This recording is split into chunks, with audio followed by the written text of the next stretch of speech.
خلق دا سوالونه کوي چې دعاګانې زمونږ نه قبلېږي. شفیق بلخي رحمه الله وایي چې ابراهیم ابن آدم رحمه الله د بصرې په بازار کې تیرېدو، خلق ورته راجمع شو او ورته ویې فرمایي چې ابو اسحاق زمونږ دعاګانې نه قبلېږي، حالانکه الله تعالی په خپل قرآن کې فرمایلی دي چې تاسو زمانه غواړئ زه به ستاسو دعاګانې قبلومه.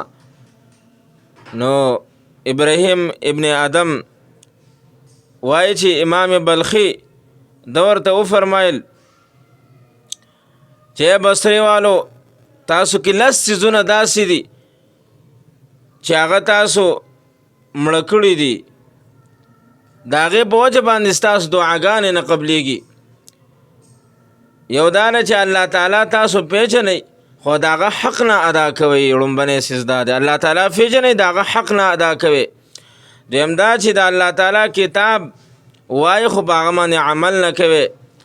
دریم دا چې د رسول الله صلی الله علیه وسلم سره د محبت دعوه کوئ خو د هغه سنت مو پرېښي دي، د هغه سنت نه ژوندي کوئ. او څلورم د شیطان سره تاسو سره دشمنۍ دعوه کوئ خو د هغه سره دشمنۍ په ځای د هغه اطاعت کوئ. پنځم جنت ته داخلېدو دعوې خو کوئ خو جنت دپاره عمل نه کوئ تاسو.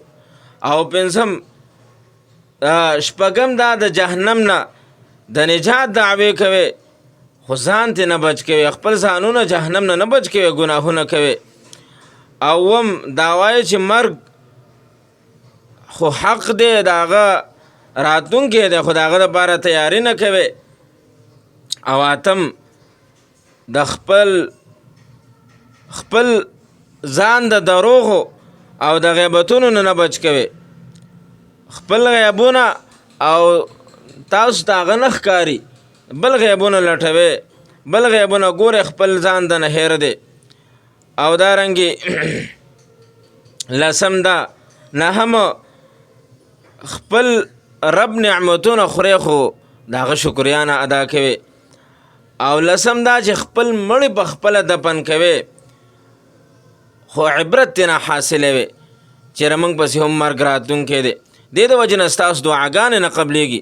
که دا لس خبرې ځان نه وباسئ او دا کم لسم چې لر کړي دي دا ځان کې راولئ، انشاءالله چې څه دعا الله تعالی نه غواړئ الله تعالی به ضرور هغه دعاګانې ستاسو